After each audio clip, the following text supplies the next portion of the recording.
منال کی امی کو شاید اس جواب کی توقع نہ تھی، اس لیے انہوں نے حیرانگی سے امی جان کی طرف دیکھا اور خاموشی سے اٹھ کر چلی گئیں۔ اس وقت میں اپنے لان میں بیٹھا نوین باقر کی ایک کتاب پڑھ رہا تھا جب منال مجھ سے ملنے آئی۔ اس کی جھیل جیسی آنکھوں میں کرب کا دریا سمٹ آیا تھا۔ سرد لب، خشک، اس کا ہر لہجہ، ہر لمحہ روشن رہنے والا چہرہ اس طرح سوگوار تھا جیسے کسی پرانی قبر کا کتبہ۔ میں نے اسے اس حالت میں دیکھتے ہی چہک کر کہا، اس کی آنکھوں کو کبھی غور سے دیکھا ہے فراز؟ رونے والوں کی طرح، جاگنے والوں جیسی۔ تم نے ایسی حالت کیوں بنا رکھی ہے؟ تم جاگ رہی ہو یا سو رہی ہو؟ منال نے ایک ٹھنڈی آہ بھری اور خلاؤں میں گھرتے ہوئے دھیرے سے بولی، میں جاگ رہی تھی، اور جاگتی آنکھوں میں نے ایک خواب دیکھا کہ میری زندگی کا سب سے بڑا اور سب سے حسین خواب ریزہ ریزہ ہو کر بکھر چکا ہے۔ مجھے افسوس اس بات کا ہے کہ تم مجھے پا سکتے تھے، میں تمہاری ہو سکتی تھی، مگر میری قسمت کہ ایسا نہ ہو سکا۔ اگر میری قسمت میرے ہاتھ میں ہوتی تو الجھی ہوئی لکیروں کے بیچ تمہارا نام لکھتی، فقط تمہارا، اور پھر زندگی بھر کے لیے مٹھی بند کر لیتی۔ مگر افسوس کہ میرے اختیار میں نہ میری قسمت ہے اور نہ میرا دل۔ میرا دل جو محبت میں بھی توحید کا قائل ہے، جو تم سے پیار ہی نہیں بلکہ تمہاری پرستش کرتا ہے، جس کے تم محبوب ہی نہیں معبود بھی ہو۔ خیر، اب میرے لیے تمہاری یاد بھی کسی عبادت سے کم نہیں۔ اگر وصال کی خوشبو اور قربت کی چاندنی سرمایہ حیات ہے تو زندگی کے ساحل پر کشتی فراق بھی اپنا ایک رنگ رکھتی ہے۔ اور یہ بھی ضروری تو نہیں کہ انسان جو چاہے اسے مل جائے۔ میں نے حیرانگی سے منال کی طرف دیکھا کہ یہ شوخ و چنچل، ہر دم ہنسنے ہنسانے والی زندگی سے بھرپور لڑکی آج کیسی باتیں کر رہی ہے۔ میں نے منال سے کہا، تمہیں اگر مجھ سے محبت تھی تو تم نے مجھے بتایا کیوں نہیں؟ تمہاری حرکتوں اور شرارتوں سے تو یہ صاف ظاہر ہوتا تھا کہ تم مجھے سخت ناپسند کرتی ہو۔ منال نے دکھ بھری نظروں سے میری طرف دیکھا، پھر سر جھکا کر بولی، خوشبو ہوا کے پروں پر سفر کرتی ہے اور محبت غیر مرئی لہروں پر کے دوش پر۔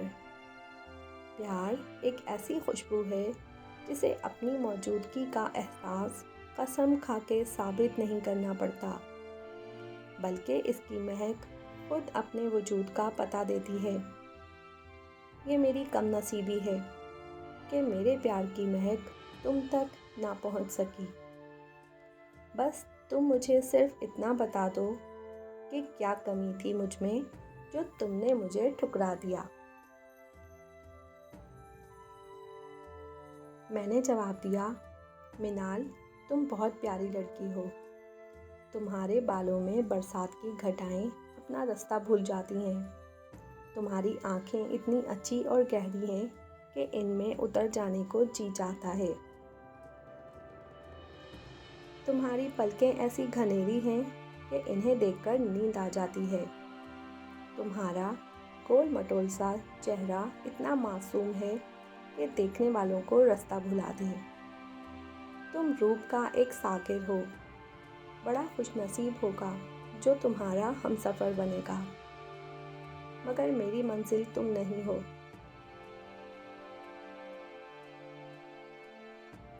میری باتیں سن کر منال کی اداسی اور گہری ہو گئی۔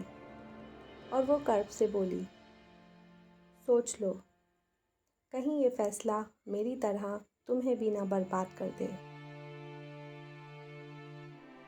میں نے جواب دیا، میں جو فیصلہ کرتا ہوں اس پر ڈٹ جاتا ہوں، بعد میں خواہ مجھے نقصان ہو یا فائدہ، یہی میری زندگی کا اصول ہے، اور تمہیں پتہ ہے کہ میں اپنے اصول کسی قیمت پر نہیں توڑتا۔ یہ بات سنتے ہی منال کی آنکھوں سے آنسو رواں ہو گئے، اور وہ مجھ سے ان آنسوؤں کو چھپانے کے لیے منال بھاگ کر اپنے گھر چلی گئی۔ شام کو میں منال کے گھر گیا۔ جب میں اس کے کمرے میں پہنچا، اس وقت منال اپنے کمرے میں موجود نہیں تھی۔ میں نے گھر کے تمام افراد سے اس کے متعلق پوچھا، لیکن کسی کو بھی پتہ نہیں تھا کہ وہ کہاں چلی گئی۔ مجبوراً میں اس کے کمرے میں بیٹھ کر اس کا انتظار کرنے لگا۔ جہاں میں بیٹھا وہاں قریب ہی میز پر ایک خوبصورت سی ڈائری کھلی پڑی تھی، جس کے درمیانی صفحے پر آج کی تاریخ میں یہ غزل لکھی ہوئی تھی: کمال ضبط کو خود بھی تو آزماؤں گی، میں اپنے ہاتھ سے اس کی دلہن سجاؤں گی، سپرد کر کے اسے چاندنی کے ہاتھوں میں اپنے گھر کے اندھیروں میں لوٹ آؤں گی، بدن کے کرب کو وہ بھی سمجھ نہ پائے گا، میں دل میں روؤں گی، آنکھوں میں مسکراؤں گی، وہ کیا گیا کہ رفاقت کے سارے لطف گئے، میں کس سے روٹھ سکوں گی، کسے مناؤں گی، اب اس کا فن تو کسی اور سے ہوا منسوب، میں کس کی نظم اکیلے میں گنگناؤں گی۔ یہ غزل پڑھ کر میں تڑپ اٹھا۔ آج پتہ چلا کہ منال کو شعر و شاعری سے بھی لگاؤ ہے۔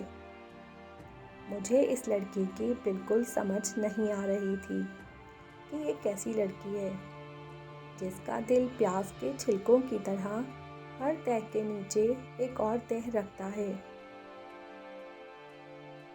حیرت کی بات یہ تھی کہ اتنے سال ایک ساتھ رہنے کے باوجود میں ابھی تک منال کو نہیں سمجھ سکا تھا۔ کبھی وہ مجھے اپنا سب سے بڑا دشمن نظر آتی تو کبھی دوست، کبھی مجھے اس پر غصہ آتا اور کبھی۔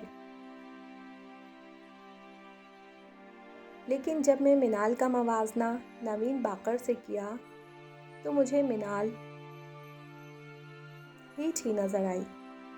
خوبصورتی میں تو دونوں برابر ہی تھیں، لیکن فہم و فراست کے لحاظ سے نوین بہت آگے تھی، اور سب سے بڑی بات کہ نوین بہت اچھی شاعرہ بھی تھی، جبکہ شاعری میری کمزوری ہے۔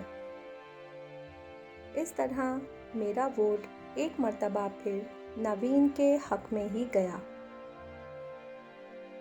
ویسے بھی اب تو کچھ نہیں ہو سکتا تھا، کیونکہ میں نوین باقر سے ٹیلی فون پر بات کر چکا تھا۔ ہاں، اتنا ضرور ہوا کہ میرے دل میں منال کے خلاف جو نفرت بھری ہوئی تھی، اس کی جگہ چاہت نے لے لی۔ میں چپکے سے واپس اپنے گھر آ گیا۔ اگلے دن میں اپنی والدہ صاحبہ کے ہمراہ پہلی فلائٹ سے اسلام آباد پہنچ گیا۔ نوین باقر کا گھر ڈھونڈنے میں ہمیں زیادہ دشواری نہیں ہوئی۔ گھنٹی بجانے پر ایک ادھیڑ عمر ملازمہ نے دروازہ کھولا۔ پوچھنے پر پتہ چلا کہ نوین باقر صاحبہ گھر پر ہی ہیں۔ ملازمہ نے ہمیں ڈرائنگ روم میں بٹھایا۔ ہمیں بیٹھے تھوڑی دیر ہی گزری ہوگی کہ میری والدہ کی عمر کی ایک عورت کمرے میں داخل ہوئی۔ انہیں دیکھتے ہی میں پہچان گیا کہ یہ نوین کی والدہ ہیں، کیونکہ ان کی شکل نوین سے بہت ملتی تھی۔ میں نے فوراً آگے بڑھ کر انہیں سلام کیا انہوں نے محبت و بزرگی سے میرے سلام کا جواب دیا۔ تعارف اور رسمی باتوں کے بعد امی جان بولیں، ہم دراصل آپ کی بیٹی کا رشتہ مانگنے کے لیے آئے ہیں۔ میرے بیٹے کو آپ کی بیٹی بہت پسند ہے۔ وہ محترمہ بڑی مشکل سے اپنی ہنسی ضبط کرتے ہوئے بولی، میری تو کوئی بیٹی نہیں ہے، میرے تو صرف 2 بیٹے ہیں، ایک میڈیکل کے دوسرے سال میں ہے اور دوسرا 10ویں جماعت میں پڑھتا ہے۔ میں نے پوچھا، کیا یہ نوین باقر صاحبہ کا گھر نہیں ہے؟ وہ بولیں، جی ہاں، یہ نوین باقر کا ہی گھر ہے۔ میں نے پوچھا، نوین باقر آپ کی کیا لگتی ہیں؟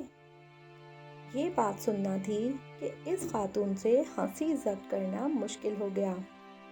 پہلے تو وہ کھلکھلا کے ہنسی، پھر بولیں، نوین باقر میں ہی ہوں۔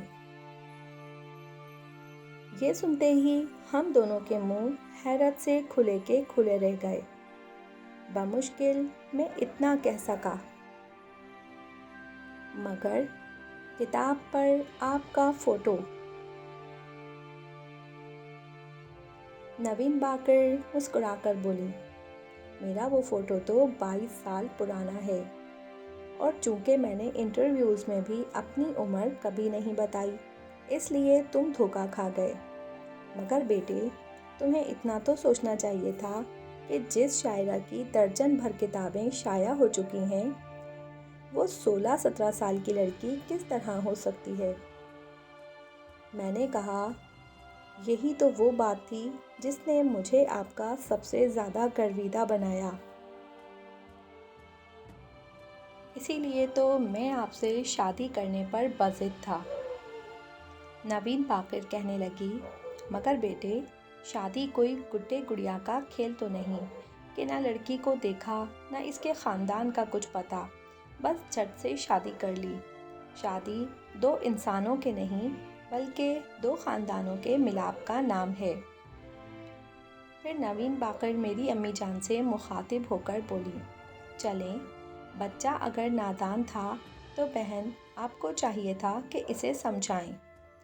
بچوں سے تو اس طرح کی نادانیاں ہوتی ہی رہتی ہیں۔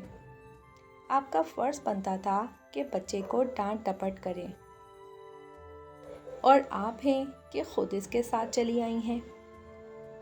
امی جان کی حالت تو یہ تھی کہ کاٹو تو بدن میں لہو نہیں۔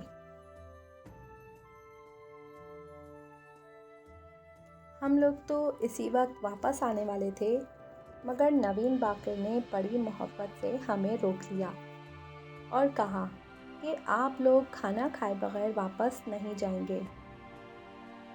امی جان نے نوین باقر کو منال کے متعلق سب کچھ بتا دیا۔ نوین باقر نے مجھے کان سے پکڑ کر کہا، یہ شاعری باعری کا چکر چھوڑو اور چپ چاپ منال سے شادی کر لو۔ جب ہم لوگ واپس لاہور آ رہے تھے، اس وقت میں صرف اور صرف منال کے متعلق سوچ رہا تھا۔ حیرت کی بات یہ تھی کہ اب مجھے اس میں خوبیاں ہی خوبیاں نظر آ رہی تھیں۔ اس وقت مجھے ایک مفکر کا قول یاد آ رہا تھا، ایک عورت آپ سے محبت کرتی ہو اور دوسری عورت سے آپ محبت کرتے ہوں، تو شادی ہمیشہ اسی عورت سے کریں جو آپ سے محبت کرتی ہو۔ یہ بات تو روز روشن کی طرح عیاں تھی کہ منال مجھ سے اتنی محبت کرتی تھی کہ جتنی کہ شاید ہی دنیا میں کسی اور نے کسی سے کی ہو۔ جب ہم گھر پہنچے، اس وقت اندھیرا پھیل رہا تھا، مگر اس اندھیرے میں بھی صاف نظر آ رہا تھا کہ منال کے گھر میں بہت سے لوگ جمع ہیں اور ساتھ ہی رونے کی آوازیں بھی آ رہی ہیں۔ میرا دل تیزی سے دھڑکنے لگا۔ میں جلدی سے منال کے گھر پہنچا تو پتہ چلا کہ ہمارے اسلام آباد جانے کے فوراً بعد منال نے زہر کھا لیا۔ سارا دن کسی کو پتہ ہی نہیں چلا، سب یہی سمجھتے رہے کہ وہ اپنے کمرے میں سو رہی ہے۔ شام کو اس کی والدہ نے دروازہ کھلوایا تو منال مری پڑی تھی۔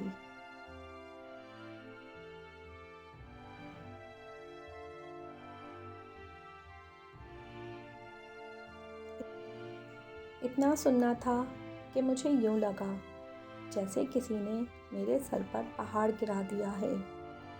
مجھے کچھ ہوش نہ رہا۔ وہ 28 دسمبر کی ایک سرد رات تھی جب منال ہمیشہ کے لیے مجھے چھوڑ گئی۔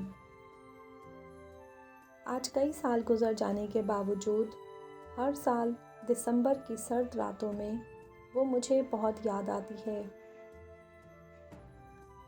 کہیں بکھری ہیں کتابیں، کہیں میلے کپڑے۔ گھر کی حالت ہی عجب ہم نے بنا رکھی ہے۔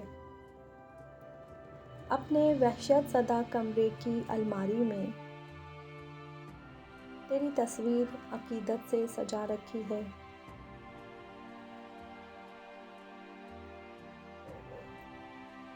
لاسٹ پارٹ 15 مہمان خصوصی۔ کہتے ہیں ہر شادی شدہ آدمی زندگی میں کم از کم ایک مرتبہ مہمان خصوصی بنتا ہے، اور وہ ہوتا ہے اس کی شادی کا دن۔ لیکن میں شاید دنیا کا واحد انسان ہوں جو اپنی شادی کے دن بھی مہمان خصوصی نہ بن سکا۔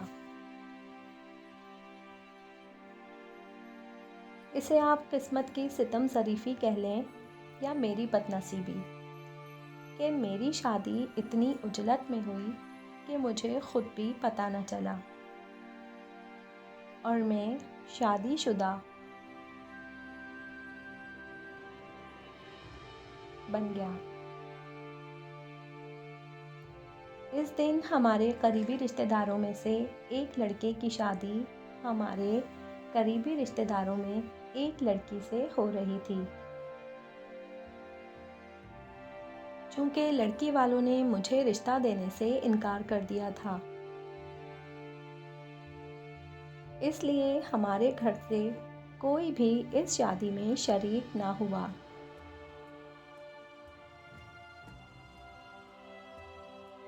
میں صبح صبح اپنے جانور لے کر بیلے میں چلا گیا۔ اس وقت بھی میں بیلے میں جانور ہی چروا رہا تھا جب مجھے پیغام ملا فوراً گھر پہنچو۔ میں نے اپنے جانور وہیں چھوڑے اور گھر آ کر دم لیا۔ گھر میں والد صاحب میرا انتظار کر رہے تھے۔ مجھے کان سے پکڑ کر سیدھا لڑکی والوں کے گھر لے گئے، اور 4 آدمیوں کی موجودگی میں 3 منٹ میں میری شادی ہو گئی۔ شاید یہ دنیا کی تیز ترین شادی تھی۔ دولہا بنتے وقت بھی میرے جسم پر وہی کپڑے تھے جو میں جانور چرواتے وقت پہنے ہوئے تھا۔ میں نہ گھوڑی چڑھا تھا، نہ صحرا باندھا تھا، اور نہ ہی میری شادی کی کوئی رسم ادا کی گئی تھی۔ بس چپ چاپ میں شادی شدہ بن گیا۔ وہ سب کچھ یاد آتا ہے تو دل آج بھی خون کے آنسو روتا ہے۔ ہوا کچھ یوں تھا کہ ہمارے قریبی رشتہ داروں میں جس لڑکے اور لڑکی کی شادی ہو رہی تھی، کسی بات پر ان کے والدین میں عین نکاح کے وقت جھگڑا ہو گیا۔ لڑکے والوں نے طعنہ دیا کہ ہم اس لڑکی کو بیاہ کر نہ لے گئے تو ساری عمر کنواری بیٹھی رہتی۔ اب بھی اگر ہم یہ رشتہ توڑ دیں تو تمہاری لڑکی سے کوئی شادی نہ کرے گا۔ لڑکی کا باپ یہ سن کر آپے سے باہر ہو گیا اور لڑکی والوں سے کہنے لگا، اب اگر تم لوگ میرے سامنے یا میرے گھر کے سامنے ناک رگڑو تو بھی میں اپنی بیٹی کا رشتہ نہیں دوں گا، اور تم دیکھنا آج کے دن کا سورج غروب ہونے سے پہلے پہلے میں اپنے بیٹے کی شادی کسی اور لڑکے سے کر کے دکھاؤں گا۔ اس کے بعد لڑکی والے ہمارے گھر آئے اور میرے والد صاحب سے بات کر کے میری شادی طے کر دی۔ اس طرح میں ایک تانے کی بھینٹ چڑھ گیا۔ مجھے اپنی شادی شدہ ہونے سے زیادہ اس بات کا دکھ تھا کہ شادی کے دن بھی میں مہمان خصوصی نہ بن سکا۔ پھر میں جب بھی کسی کو دولہا بنتے دیکھتا اور لوگ اس کو سلامی دیتے اور اس کے ساتھ VIP سلوک کرتے تو میرے سینے پر سانپ لوٹنے لگتے۔ میری بیوی بہت اچھی تھی، چونکہ اسے میری اہمیت اور حیثیت کا پتہ تھا، اس لیے وہ میرے سامنے آنکھ تک نہ اٹھاتی تھی، اور یہ بات کہ کبھی کبھی غصے میں ہاتھ اٹھا جاتی تھی، لیکن یہ کوئی ایسی بات نہ تھی جس کی وجہ سے پریشان ہوا جائے، کیونکہ ایسا تو تقریباً ہر گھر میں ہی ہوتا ہے۔ اپنی ازدواجی زندگی سے میں اتنا ہی مطمئن و مسرور تھا جتنا کہ اہل دوزخ نار کے عذاب سے۔ میری زندگی خوشگوار پربہار زندگی میں کسی بھی چیز کی کمی نہ تھی۔ بے عزتی، غربت، بے چارگی، دکھ، ذلت، پریشانی اور بیماری، ہر چیز وافر مقدار میں موجود تھی۔ اگر کمی تھی تو صرف ایک چیز کی، اور یہی کمی مجھے ہر پل ہر لمحہ صورت سیماب رکھتی تھی، اور وہ کمی یہ تھی کہ میں مہمان خصوصی نہ بن سکا، حتیٰ کہ عین اپنے شادی والے دن بھی۔ مزید دکھ کی بات یہ تھی کہ مستقبل قریب میں میرے مہمان خصوصی بننے کے کوئی چانسز بھی نظر نہیں آ رہے تھے۔ ایک مرتبہ میں نے سوچا بھی کہ چلو دوسری شادی کرتے ہیں، اس طرح کم از کم مہمان خصوصی بننے کا سپنا تو پورا ہو جائے گا۔ مگر اس سے پہلے اپنی سوچ کو عملی جامہ پہناتا پتہ نہیں کس طرح میرے سالے کو خبر ہو گئی۔ اس پر اس ظالم نے میرے ساتھ وہ سلوک کیا کہ کیا بتاؤں۔ اس کے ارادوں سے صاف ظاہر ہو رہا تھا کہ اگر میں نے دوبارہ شادی کے متعلق سوچا بھی تو وہ اپنی بہن کو بیوہ اور اپنے ہونے والے بھانجوں کو یتیم بنانے میں بالکل دیر نہیں کرے گا۔ اس ظالم کا چنگیزی سلوک یاد آتا ہے تو آج بھی میری سوچ تک کانپ اٹھتی ہے۔ اس خوشگوار حادثے کے بعد دوسری شادی کا خیال تو میرے دل سے نکل گیا، لیکن مہمان خصوصی بننے کی خواہش باوجود کوشش کے دل سے نہ مٹ سکی۔ بس میں کسی طرح سے اپنی خواہش کی تکمیل چاہتا تھا، لیکن مجھے کوئی رستہ نظر نہیں آ رہا تھا کہ میں اپنی اس خواہش کی تکمیل کر سکوں۔ پھر تو یہ حالت ہو گئی کہ میں ہر وقت اس سوچ میں غلطاں گم سم بیٹھا رہتا۔ میں رات بھر جاگ کر اور سارا دن سو کے مہمان خصوصی بننے کی ترکیبیں سوچتا، لیکن کوئی بھی دھانسو قسم کا آئیڈیا میرے دماغ میں نہ آتا۔ میرے ایک دوست PK ٹن، اس کا اصل نام تو پرویز خان تھا، لیکن یار لوگوں نے اسے ٹن کا لقب دے رکھا تھا کیونکہ وہ ہر وقت نشے میں دھت یعنی ٹن رہتا تھا۔ اس طرح اس کا پورا نام PK ٹن مشہور ہو گیا۔ اس سے میری یہ حالت دیکھی نہ گئی۔ وہ مجھ سے پوچھنے لگا، آخر ایسا کون سا غم ہے جو تمہیں نہ دن کو سونے دیتا ہے اور نہ رات کو چین لینے دیتا ہے؟ تم مجھے بتاؤ، میں تمہاری کوئی مدد کر سکوں۔ میں نے بیزارگی سے کہا، تم میری مدد کیا کرو گے؟ تم تو خود ہر وقت PK ٹن رہتے ہو۔ میری بات کا برا مانے بغیر PK ٹن بولا، پھر بھی یار تم بتاؤ تو صحیح، اور تم نے شیر اور چوہے والی کہانی تو سنی ہی ہے کہ ایک چوہا کس طرح شیر کے کام آتا ہے، برا یا بھلا۔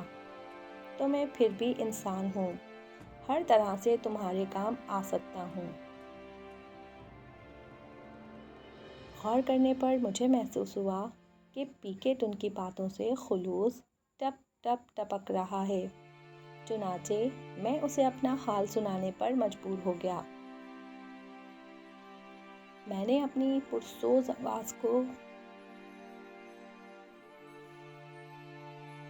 مزید پرسوز بناتے ہوئے پیکٹ ان کو بتایا کہ لوگ جب ہوش سنبھالتے ہیں تو ACDC یا منسٹر بننے کے خواب دیکھتے ہیں، اور جو اپنے آپ کو اس قابل نہیں سمجھتے وہ جاپان یا امریکہ جا کر ڈھیروں ڈھیر دولت کمانے کے خواب دیکھتے ہیں۔ مگر میں نے بچپن سے ایک ہی خواب آنکھوں میں سجایا تھا کہ میں کبھی کسی جگہ پر مہمان خصوصی بنوں۔ میری باتیں سن کر پیکٹن نے کچھ کہنے کے لیے منہ کھولا، مگر اس سے پہلے کہ اس کے منہ سے کوئی لفظ نکلتا میں نے اس کے منہ پر ہاتھ رکھ دیا اور اپنی بات جاری رکھی، چونکہ مجھے پتا تھا کہ مجھ جیسا آدمی کسی جلسے یا کسی تقریب کا مہمان خصوصی تو بن نہیں سکتا۔ ہاں، جب میری شادی ہوگی اس دن میں ضرور مہمان خصوصی بنوں گا۔ اس دن ہر محفل میں موضوع گفتگو میری ہی ذات ہوگی، سب میرے گرد جمع ہوں گے، الغرض ہر طرف میرا ہی چرچا ہوگا۔ مگر جس طرح سے میری شادی ہوئی وہ تو پتہ ہی ہے، میرے تو سارے ارمان خاک میں مل گئے۔ میں نے پیکٹن کے منہ پر سے ہاتھ اٹھاتے ہوئے کہا، اب بولو۔ میری باتوں کو غور کرنے کے بعد پیکٹن بولا، بھائی تم اتنی سی بات کے لیے پریشان ہو کہ تم مہمان خصوصی نہ بن سکے، اور اب تم یہ چاہتے ہو کہ کسی بھی طرح سے تم مہمان خصوصی بن جاؤ، ہر طرف تمہارا ہی چرچا ہو، سب لوگ تمہاری تعریفیں کریں، ہر کوئی تمہارے گرد جمع ہو اور تمہاری ذات ہی سب کے لیے مرکز نگاہ ہو۔ یہ سب کچھ تو بہت آسانی سے ہو سکتا ہے۔ میں نے جلدی سے پوچھا، وہ کس طرح؟ پیکٹن بولا، وہ اس طرح کہ تم فوراً فوت ہو جاؤ، پھر دیکھنا تمہیں وہ سب کچھ مل جائے گا جسے حاصل کرنے کے لیے تم اب بھی مردوں سے بدتر زندگی بسر کر رہے ہو۔ دیکھنا جب تمہاری میت پڑی ہوگی تو ہر کوئی تمہارے گرد جمع ہوگا۔ اس دن ہر محفل میں تمہاری ہی ذات موضوع گفتگو ہوگی۔ اس دن میں نے پیکٹن کی بات کاٹتے ہوئے ناگواری سے کہا، اگر صورت بری ہو تو کم از کم بات تو اچھی کرنی چاہیے، مگر تم تو بری باتیں کر کے اپنی بدصورتی میں اضافہ کرنے پر تلے ہو۔ پاگل انسان، جب میں مر ہی جاؤں گا پھر یہ مہمان خصوصی بننا میرے کس کام کا؟ مرنے کے بعد ہر محفل میں میرا ذکر ہو کہ نہ ہو، مجھے اس سے کیا؟ میں تو یہ چاہتا ہوں کہ سب کچھ میرے سامنے ہو اور میں اپنی آنکھوں سے دیکھوں۔ میری خواہش ہے کہ لوگوں کی چرا کر آنکھیں اپنی آمد کا تماشا سرے محفل دیکھوں۔ پھر میں نے اپنی داستان حیات تفصیل سے پیکٹن کو سنائی۔ میری رام کہانی کو تفصیل اور توجہ سے سن کر پیکٹن بولا، موجودہ صورتحال یہ ہے کہ تم شادی شدہ ہو چکے ہو، نہ تم میں دوسری شادی کرنے کی ہمت ہے اور نہ ہی مرنے کی۔ اس صورت میں تمہارا مہمان خصوصی بننا مشکل ضرور ہے مگر ناممکن نہیں۔ پیکٹن کی یہ بات سن کر میری کچھ امید بندھی۔ میں نے بےتابی سے کہا، پلیز اس مشکل کو آسان کرو، اور اگر ناممکن ہے تو اسے ممکن بناؤ، آپ کسی بھی طرح سے۔ پیکٹن نے جب دیکھا کہ میں اس کی منت کر رہا ہوں تو وہ نخرے دکھانے لگا اور اپنی یتیم چہرے کو سنجیدہ بنانے کی ناکام کوشش کرتے ہوئے بولا، مجھے کچھ سوچنے دو۔ پھر کسی خارش زدہ جانور کی طرح وہ اپنا جسم کھجانے لگا۔ یہ پی کے تن کے سوچنے کا مخصوص انداز تھا۔ تھوڑی دیر کے بعد پی کے ٹن نے اس طرح سے نعرہ لگایا جس طرح مزاروں پر بیٹھے ہوئے ملنگ بھنگ پی کر نعرہ لگاتے ہیں۔ پھر یوں ہنسا جیسے گدھا مستی میں آ کر سر لگاتا ہے۔ بڑی مشکل سے میں نے اسے ان خرافات سے باہر نکالا۔ جب پی کے ٹن کچھ ہوش میں آیا تو میں نے اس سے پوچھا، یہ اچانک بیٹھے بٹھائے تم پر حیوانیت کیسے غالب آ گئی؟ میری بات کا نوٹس لیے بغیر پی کے ٹن بولا، تمہارے مسئلے کا حل تو میں نے سوچ لیا ہے، اس پر اچھی خاصی رقم خرچ ہوگی۔ میں نے کہا، تم رقم کی فکر نہ کرو، 2-3 بھینسیں بیچ دوں گا، پھر پیسے ہی پیسے۔ تم صرف یہ بتاؤ کہ مجھے کرنا کیا ہوگا کہ میں اپنی زندگی میں ہی مہمان خصوصی بن جاؤں۔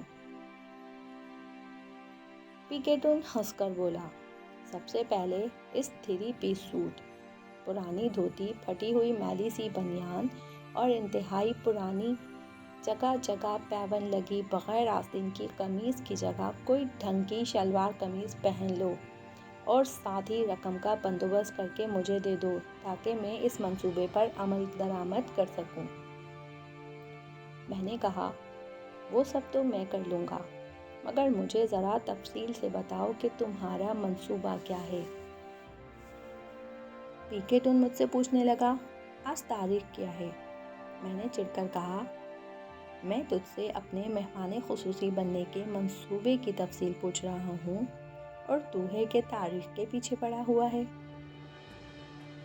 پی کے ٹن بولا، تیری تو مت ماری گئی ہے، ماری کیا گئی ہے، بلکہ تجھ میں تو شروع سے مت ہے ہی نہیں۔ اس کے علاوہ بھی اس نے بڑے شاندار الفاظ میں میری فہم و فراست کی تعریف کی۔ پھر بولا، یہ جولائی کا مہینہ ہے، غالباً آج جولائی کی 5، 6، 7، 8، 9، 10 یا 11 تاریخ ہے۔ مہینہ سوا مہینہ بعد 14 اگست ہے، تمہیں پتہ ہے؟ ہر سال 14 اگست کو اسکول میں جشن آزادی کے سلسلے میں ایک جلسہ منعقد ہوتا ہے جس کا مہمان خصوصی چیئرمین صاحب کو بنایا جاتا ہے۔ اس سال 14 اگست کو لاہور میں ایک بہت بڑا جلسہ ہو رہا ہے۔ چیئرمین صاحب سمیت تمام بڑے بڑے لوگ اس جلسے میں شرکت کرنے کے لیے لاہور جا رہے ہیں۔ کل اسکول کے ہیڈ ماسٹر سے میری ملاقات ہوئی تھی۔ وہ بیچارہ بڑا پریشان تھا کیونکہ ان حالات میں اسے ایک آدمی بھی ایسا نہیں مل رہا جس کو جلسے میں مہمان خصوصی بنایا جا سکے۔ اب میرا منصوبہ یہ ہے کہ میں ہیڈ ماسٹر سے ملوں اور اسے کچھ دے دلا کے اس بات پر راضی کر لوں کہ وہ تمہیں مہمان خصوصی بنائے۔ میں نے بے تابی سے پوچھا، تمہارا کیا خیال ہے، ہیڈ ماسٹر راضی ہو جائے گا؟ پی کے ٹن بولا، کیوں نہیں ہوگا؟ اس کو تو آم کھانے سے مطلب ہے، پیڑ گننے سے نہیں۔ مہمان خصوصی خواہ کوئی بھی ہو، وہ اعتراض نہیں کرے گا۔ وہ تو صرف یہ چاہے گا کہ بچوں کو نقد انعامات اور اسکول کو تھوڑا بہت فنڈ مہمان خصوصی کی طرف سے مل جائے تاکہ اس جلسے کے اخراجات تو نکل آئیں۔ کیونکہ چیئرمین صاحب کے لاہور چلے جانے کے بعد ہیڈ ماسٹر صاحب کو 14 اگست کے جلسے میں فائدے کے بجائے سراسر نقصان نظر آ رہا ہے۔ اگر اسے پہلے سے اس بات کا پتہ چل جاتا تو شاید وہ اسکول میں اس سال جلسہ ہی نہ کرواتا۔ میں نے اپنی خوشی چھپاتے ہوئے کہا، لیکن مہمان خصوصی کو تو جلسے میں تقریر بھی کرنا پڑتی ہے، اس کا کیا کریں گے؟ پی کے ٹن بولا، یار پیسے میں بڑی طاقت ہے، اس سے ہر کام ہو سکتا ہے، دے دیں گے کسی کو 100-200 روپیہ، وہ تمہاری جگہ تقریر بھی کر دے گا۔ میں نے کہا، یہ سب تو ٹھیک ہو گیا، اب تم 1-2 کام اور بھی کرنا۔ پہلا یہ کہ نہ صرف اپنے گاؤں والوں کو بلکہ آس پاس کے گاؤں کے لوگوں کو بھی دعوت دے دینا تاکہ زیادہ سے زیادہ لوگ مجھے مہمان خصوصی بنا ہوا دیکھ سکیں۔ دوسرا کام یہ کرنا کہ اس جلسے کی ویڈیو فلم بھی تیار کروا لینا تاکہ سند رہے اور بوقت ضرورت کام آئے، اور میں شہر سے فخر سے اپنے بعد آنے والی نسلوں کو بتا سکوں، بلکہ دکھا سکوں کہ دیکھو ہم کیا تھے۔ پی کے ٹن بولا، یہ سب کچھ تو ہو جائے گا مگر اس پر خرچہ بہت آئے گا۔ تمہیں ایک دو بھینسیں اور زیادہ فروخت کرنا ہوں گی۔ میں نے سینے پر ہاتھ مارتے ہوئے کہا، یہ سب کر لوں گا میں، اس بات کی تم فکر مت کرو۔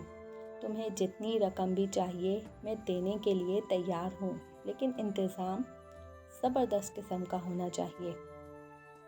پی کے ٹن بولا، انتظام تو میں ایسا کروں گا کہ تم ساری عمر یاد رکھو گے، مگر ابھی تم کسی سے اس سلسلے میں ذکر نہ کرنا، ورنہ کئی اور لوگ بھی مہمان خصوصی بننے کے لیے کوششیں کرنا شروع کر دیں گے۔ میں نے جواب دیا، میں کوئی پاگل تھوڑا ہوں کہ خواہ پہلے ہی لوگوں کو بتاتا پھروں۔ 14 اگست کو لوگ اپنی آنکھوں سے سب کچھ دیکھ لیں گے۔ وہ رات بڑی مطمئن اور مسرور گزری۔ اس رات میں نے کئی رنگین بلیک اینڈ وائٹ خواب دیکھے۔ ہر خواب میں نے خود کو مہمان خصوصی بنا دیکھا۔ بڑے بڑے پرجوش مقرر میری تعریف و توصیف میں زمین و آسمان کے قلابے ملا رہے تھے۔ میرے سب دوست رشک و حیرت سے مجھے دیکھ رہے ہیں اور سوچ رہے ہیں، میں نے مانا کہ نہیں کوئی بھی خوبی اس میں، پھر وہ ایک شخص ہزاروں میں نمایاں کیوں ہے؟ صبح اٹھ کر میں نے پہلا کام یہی کیا کہ 3 بھینسیں لے کر مویشیوں کی منڈی میں پہنچ گیا اور اونے پونے داموں انہیں فروخت کر کے ساری رقم پی کے ٹن کے حوالے کر دی تاکہ وہ بھرپور طریقے سے مجھے مہمان خصوصی بنانے کی تیاری کر سکے۔ رقم لینے کے بعد پی کے ٹن بولا، 20ویں صدی کی تاریخ میں 14 اگست کو 2 حوالوں سے یاد رکھا جائے گا۔ پہلا حوالہ تو قیام پاکستان ہوگا اور دوسرا حوالہ تمہارے مہمان خصوصی بننے کا۔ اس کے بعد پی کے ٹن مجھ سے بولا، اب تم اپنے روزمرہ کام کاج میں لگ جاؤ اور میں تمہیں مہمان خصوصی بنانے کے لیے دوڑ دھوپ شروع کرتا ہوں، مگر خبردار جو کسی سے بھی اس سلسلے میں بات کی تو۔ میں گھر آ کر اپنے کاموں میں مشغول ہو گیا۔ میری بیوی نے جب مجھ سے بھینسوں کے بارے میں پوچھا تو میں نے اسے گول مول جواب دے دیا۔ میرا جواب سن کر میری بیوی نے کسی غیر فطری رد عمل کا اظہار نہ کیا، کیونکہ چیخنا، چلانا، کوسنے دینا اور بار پر محلے والوں کو اکٹھا کر کے یہ ظاہر کرنا کہ دنیا کی مظلوم ترین عورت وہی ہے، ایسی باتیں تو ہمارے گھر کا روز کا معمول تھیں، کیونکہ یہ سب میری بیگم کی فطرت میں شامل تھا۔ جوں 14 اگست کی تاریخ قریب آ رہی تھی، میری بے تابی میں اضافہ ہوتا جا رہا تھا۔ اب تو حالت یہ ہو گئی تھی کہ میں اکثر جاگتے میں یہ بھی سپنا دیکھنے لگتا کہ میں مہمان خصوصی بنا بیٹھا ہوں، لوگ بڑی محبت اور عقیدت سے مجھے پھولوں کے ہار پہنا رہے ہیں، مجھ سے ہاتھ ملا رہے ہیں، سب لوگ میرے سامنے سر جھکائے کھڑے ہیں، اور میں شان بے نیازی سے یوں ان کے درمیان تن کے کھڑا ہوں جیسے ایک مطلق العنان حکمران رعایا کے سامنے کھڑا ہوتا ہے۔ میرے سامنے دیوار پر کپڑے کا بڑا سا بینر لگا ہوا ہے جس پر مہمان خصوصی کے حوالے سے میرا نام لکھا ہوا ہے، اور ساتھ میری شان میں کچھ اس طرح کے کلمات لکھے ہوئے ہیں، جب تک یہ زمین رہے آسمان رہے، خوشیاں تجھے نصیب ہوں تو جہاں رہے، یوں ہی سجی رہے تیری پھولوں سے انجمن، جانے چمن بہار تیری بے خزاں رہے۔ پھر کافی دن تک میری ملاقات پی کے ٹن سے نہ ہو سکی۔ میں نے یہی سوچ کر اطمینان کر لیا کہ وہ بیچارہ جلسے کے انعقاد اور مجھے مہمان خصوصی بنانے کے سلسلے میں مصروف ہوگا، کیونکہ میں دیکھ رہا تھا کہ 14 اگست کے جلسے کے لیے بڑے جوش و خروش سے تیاری ہو رہی تھی۔ میں صبح جب اپنے جانور لے کر کھیتوں کی طرف جا رہا ہوتا تو میں دیکھتا کہ اسکول کے گراؤنڈ میں بچے 14 اگست کے جلسے کی تیاریاں کر رہے ہوتے۔ استاد بچوں کو بتاتے کہ کس طرح مہمان خصوصی کو سلامی دینا ہے، کس طرح اسے تعظیم دینی ہے۔ میں دل ہی دل میں اس لمحے کا تصور کر کے لطف اندوز ہوتا کہ جب میں مہمان خصوصی بنوں گا اور اسکول کے بچے مجھے سلامی دے رہے ہوں گے۔ پھر جب 14 اگست قریب آ گیا تو میں نے بھی اپنے آپ میں تبدیلیاں لانا شروع کر دیں۔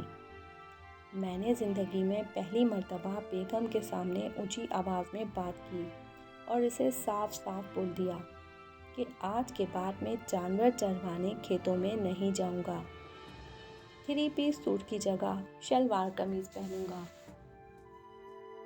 میری بیگم حیرت سے میری طرف دیکھ کر بولی، لو اور سنو۔ بی مینڈکی کو بھی زکام ہونے لگا۔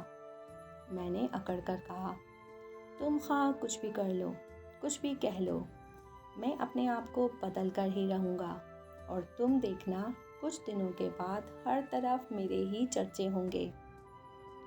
بیگم بولی، کیوں؟ تم کوئی ایٹم بم بنا رہے ہو یا کسٹم میں بھرتی ہو رہے ہو؟ میں نے کہا، یہ تو وقت آنے پر پتہ چلے گا کہ میں کیا کر رہا ہوں۔ آخر کار 14 اگست کا دن بھی آ ہی گیا۔ میں صبح صبح ہی بستر سے اٹھ بیٹھا، بلکہ سچ تو یہ ہے کہ اس رات مجھے نیند ہی نہیں آئی۔ ہر گھنٹے بعد میری آنکھ اس خوف سے کھل جاتی کہ کہیں صبح نہ ہو گئی ہو۔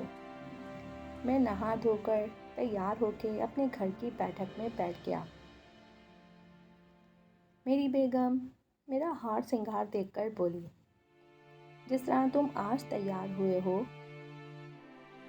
اس طرح تو تم شادی کے دن بھی تیار نہیں ہوئے تھے، آخر بات کیا ہے؟ میں نے کہا، بات یہی ہے کہ میں شادی کے دن تیار نہ ہو سکا، اس لیے تو آج تیار ہوا ہوں تاکہ اپنے دل کے ارمان نکال سکوں۔ میری بیگم غصے سے بولی، کیا مطلب؟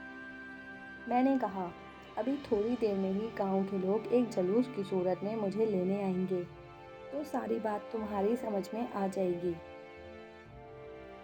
بیگم بولی، لگتا ہے تم پر کسی نے تعویذ کروا دیے ہیں، اس لیے بہکی بہکی باتیں کر رہے ہو۔ بھلا گاؤں کے لوگ جلوس کی صورت میں تمہیں کیوں لینے آئیں گے؟ پھر اپنے دائیں ہاتھ کی شہادت کی انگلی اپنے دائیں رخسار پر رکھتے ہوئے اور انگوٹھا درمیانی انگلی سے ملا کر تھوڑی کے نیچے رکھتے ہوئے حیرت سے منہ کھول کر بولی، کہیں تم نے چوری یا کوئی اور واردات تو نہیں کر ڈالی جس کا لوگوں کو پتہ چل گیا ہے اور وہ جلوس کی صورت میں آئیں گے اور تمہیں پکڑ کر پولیس کے حوالے کر دیں گے؟ میں نے بگڑ کر کہا، تمہاری صورت کی طرح تمہارا دماغ اور تمہاری زبان بھی کالی ہے، کبھی تو اچھی بات منہ سے بول دیا کرو، اور اگر اچھی بات نہیں کر سکتی تو کم از کم خاموش رہا کرو۔ اس کے بعد میری بیگم میرے اور میرے اجداد کے بارے میں کچھ ناقابل اشاعت باتیں کہتی ہوئی چلی گئی۔ میں نے بھی اس کم عقل عورت کے بارے میں زیادہ سوچ کر اپنا قیمتی وقت برباد کرنا مناسب نہ سمجھا اور دوبارہ اس جلوس کا انتظار کرنے لگا جو مجھے بطور مہمان خصوصی پھولوں کے ہار وغیرہ پہنا کر جلسہ گاہ کی طرف لے جائے گا۔ میں سوچ رہا تھا، ہو سکتا ہے پی کے تن نے اسکول کے بچوں کو پھولوں کی پتیاں بھی لا کر دے دی ہوں کہ جب مہمان خصوصی اسکول کے احاطے میں آئیں، کیونکہ جلسہ تو اسکول میں ہی ہو رہا تھا، داخل ہوں تو ان پر گلاب کے پھولوں کی پتیاں نچھاور کی جائیں۔ میں دل ہی دل میں یہ سوچ کر اپنے آپ کو فضاؤں میں اڑتا ہوا محسوس کر رہا تھا۔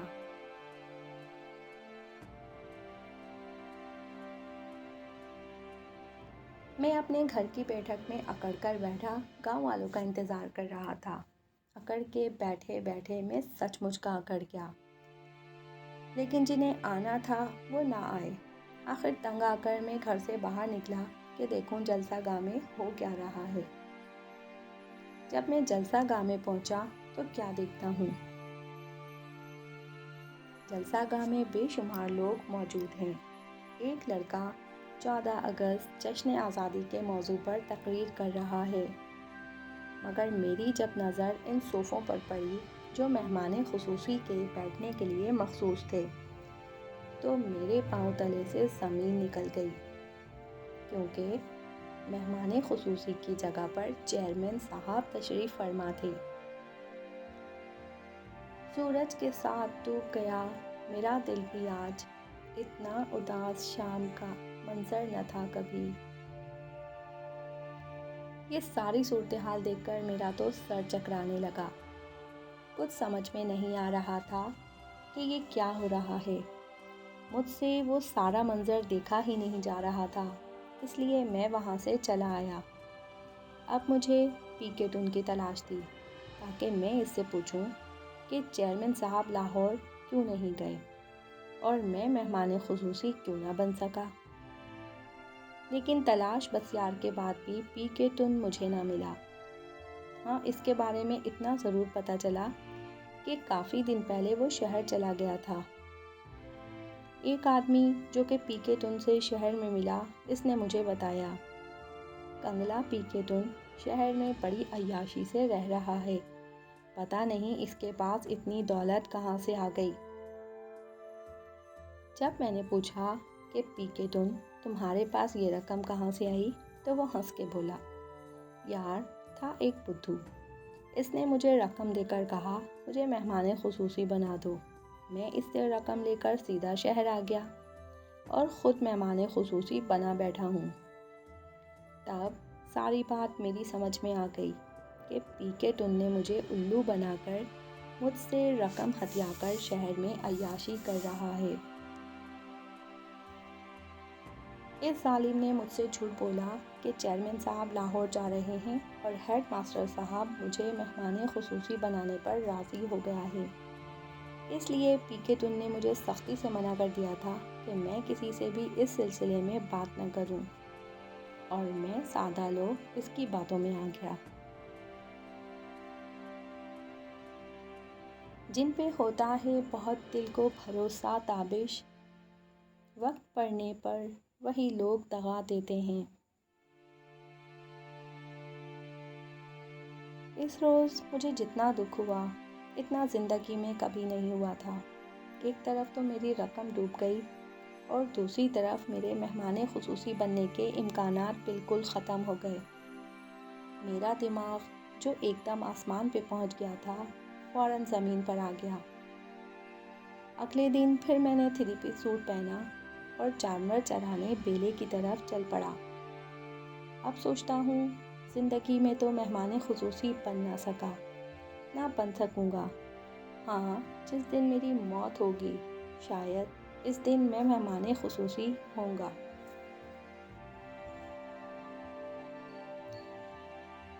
حسرتوں کی لاش پر ماتم کنا ہے زندگی، درد کی ایک چیخ ہے نغمہ کہاں ہے زندگی۔ ہر گھڑی حادثوں کا ایک نیا ہی سلسلہ، لڑکھڑاتی خواہشوں کا کارواں ہے زندگی۔